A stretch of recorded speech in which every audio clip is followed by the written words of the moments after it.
said back in June that he won't be getting a contract extension from the Jaguars. Well, that will probably explain his grand entrance to camp today. Just sit back, listen, enjoy this.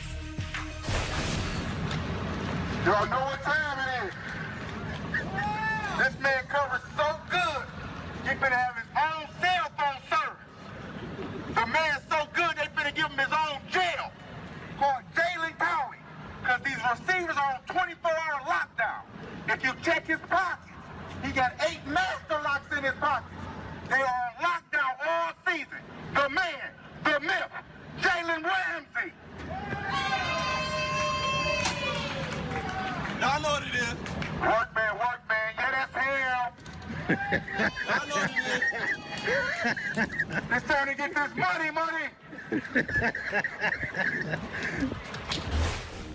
Oh, what an entrance. And this morning, Jalen tweeted, "Strictly for your entertainment, you're welcome." Shannon, how do you think Tom Coughlin will react to that? Skip, you know Tom Coughlin's a no-nonsense type of guy. Tom Coughlin says if you're 5 minutes early, you're late. He's a military, regimented, you show up in your pickup truck or whatever car you drive and be ready to go to work. He's not amused by this. But they got bigger fish to fry because they still have Jalen Ramsey under contract for this year and another year. They better worry about Ngakoue because he's holding out. And remember, they traded Dante Fowler last year to the Rams, and he's one of their better pass rushers. They cut Malik Jackson, so they better make sure, because Calais can't do it all by himself. Calais Campbell, the big D tackle. So they got bigger fish to fry than what Jalen Ramsey showed today. But I have no problem with this. I think, like he said, it was for your entertainment. I just hate that it was in Jacksonville and no one got an opportunity to witness that.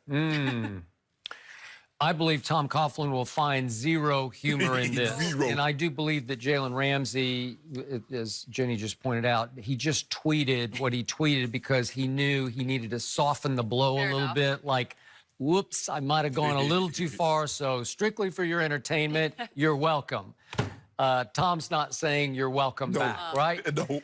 And I just want to point out, even though, again, this is a collective bargaining issue, but Jalen's still stuck on that rookie contract, and he's only supposed to make $3.6 million this year. It's $13.7 next year, but he has the 2 more years before he can hit free agency. Right. 2 years, yeah. So what happened? He made 2 Pro Bowls and First team All-Pro in 2017. He was first team All-Pro. But what happened to his team last year? It went from the 4th quarter of the AFC Championship game in New England when it led 20-10. Obviously lost that game, but it went all the way from there to 5-11 last year.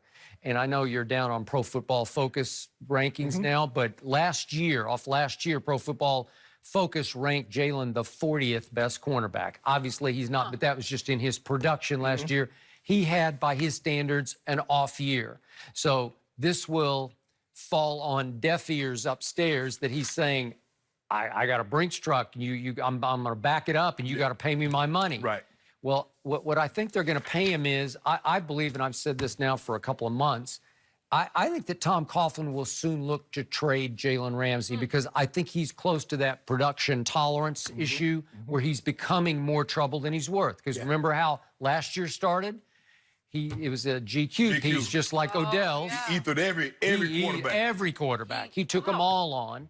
And it probably wasn't the smartest thing he's ever done. I know he gets full of himself, and it's like entertainment value. Well, the biggest part was he hyped up his own quarterback, who was the worst of the quarterbacks that he ethered. But that was bad. He took shots at everyone. Everyone. Except It's Tom. hard to undo that, except Tom. Yeah. And he's becoming the Odell of cornerbacks, right? So Tom Coughlin, having dealt with Odell and tried to look the other way with Odell when he probably should have pulled him from the Carolina game. Correct. Remember that? Yep. I just think it's to the point where he's going to say, I'm going to auction him off to the highest bidder, just the way the Giants auctioned off Odell. And if he can get a first-rounder in return, you definitely get a first-rounder for it. You could definitely get a first, because he was the 5th overall pick. Right. But if you could get a first and a second-rounder or first and a third, you're going to do that because you're going to let the other team figure out how to pay Jalen Ramsey. Well, you better get these guys because they're loading up. They're paying these top receivers, the DeAndre Hopkins, the Julios, the ABs. You better get somebody to cover them. No, and he's a guy that will step up to the challenging. Yeah, you're going to win some, you're going to lose some, but he has a very short memory. And to play on that island, you must have your short memory, Skip, because those guys are really good out there. Yeah. Yeah, Coach Coughlin, knowing the little bit I know about him, he's strictly business. He coached me 1 year at the Pro Bowl. I'm like, dude, I'm not on your team. I'm not going to adhere to all these rules. Do this and do that. Man, out of here with that foolishness. Just in that experience. Yeah, I'm good. Really? I think Jalen Ramsey just entertained his way right out of Jacksonville. Yeah. And maybe that's good for him. I might have Ha to come introduce me like that. Really? Yeah, on Ha need break. that. Yeah. Really? Every So I might not even be sitting in the chair tomorrow. Really? Well, did you hear what Ha said at the very end? He said, the man, the myth. Well, maybe he's a myth, right? Or does that apply to the you? greatest debate of all time. Really? 500 introduction. Really? Yeah. You're talking about, you're introducing me? Way to go. Thank you. I'll stick to the introductions around here. You're welcome. Should skip, and all Cowboys fans finally forget about the Dez catch. I like this one. Oh, here we'll we go. discuss next.